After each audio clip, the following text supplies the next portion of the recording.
پیکره گوسفند حصاری در شهر حصار. این تندیس سری شاهراه بین المللی دوشنبه ترسنورزاده سر آسیا تابستان امسال برافراشته شد. ماه ایول امسال سازمان غذا و کشاورزی سازمان ملل گوسفند حصاری را رسما میراث کشاورزی دارای اهمیت جهانی نامید. یک سلسله ویژگی های گوسفند حصاری سبب شده است که آن چنین اعتبار پیدا کند.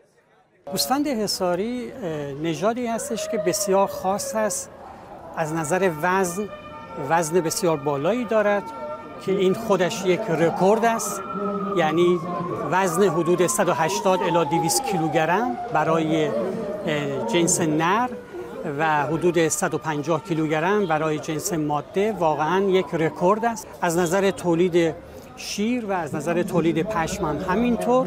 البته میتوان با یک سری اقدامات تحقیقاتی این صفتها را بهبودی هم داد.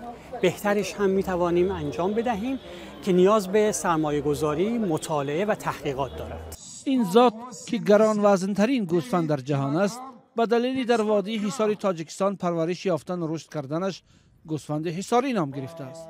دانشمندان رشته چارواداری میگویند این ذات بر اساس اصولهای ذاتگیری مردمی هنوز در عصرهای 6 و 7 میلادی پیدا شده است. گوسفند ذات حصاری تاریخ پیدایش قدیمه دارد. باباجان غفورов در کتاب خود تاجیکان می نویسند که هنوز در عصر 6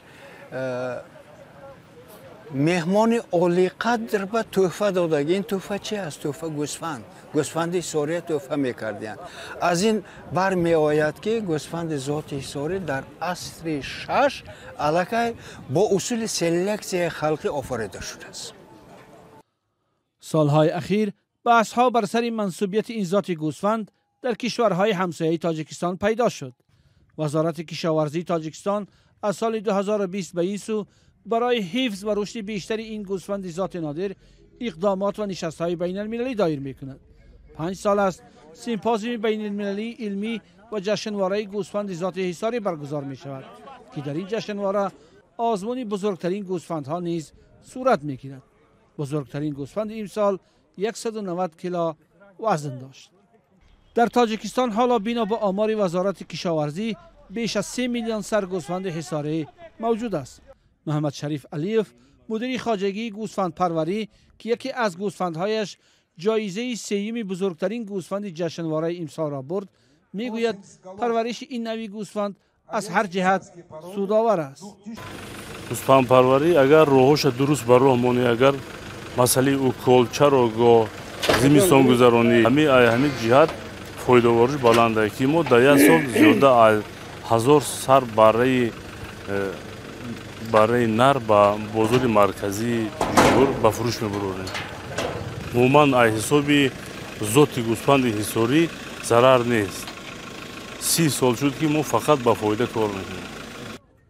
وزن و گوشت بالا تنها ویژگی این گوسفند نیست که چارواداران را به پرورش آن جلب کرده است. ذات گوسفند حصاری در تمام موضع چراگاه‌های زمستانه و تابستان تاب‌آور است به اقلیم و تمام چیز تاب‌آور است. از جهتی تاب‌آوری در جهان رقم 1 است، برای که در کوه بیابان در همه جا ذات گوسفند حصاری گشته و چریده میتواند. همین نازکیش همین اشکمش سیر میکنه، این بسیار مالی خروی در و گوشت روغن میگیرم. دانشمندان اکادمی علوم کشاورزی و دانشگاه کشاورزی تاجیکستان از سال 1950 تا کنون نوعهای فرخاری و شهری نوی گوسفند حصاری را با وجود آوردند. حالا تحقیقات دانشمندان بر سر نوع سیوم، غزنی یا زرافشانی انجام یافته است که در شرایط کوهستان مسجح و قطارکوه‌های زرافشان پرورش می شود. این نوعها از لحاظ گوشت و شیر و پشم برتری‌های بر ذات معمولی دارند، اما گرمشوی و تغییر اقلیم از نظر دانشمندان تأثیری بده به چراگاه‌ها و رشد سرشمار این گوسفند نادر در آینده می‌تواند برساند. احتمالات پس شدن حاصلناکی چراگاه وجود دارد. برای همین باید که نسبت به گرداندن حاصلناکی چراگاه، کشتکار علف‌های چراگاهی و با تنظیم در آوردن استفاده ثمرناکی چراگاه‌ها باید مهان اهمیت دهیم. این در حالی است که چراگاه‌ها هرچه بیشتر شخصی می‌شوند و چارواداری با مشکلات زیاد روبرو می‌گردد. صرف نظر از زیاد شدن سرشمار گوسفند از جمله گوسفند حصاری، ارزش گوشت گوسفند در تاجیکستان بالا است که 1 کیلوگرم آن 125-130 سامانی فروخته می‌شود.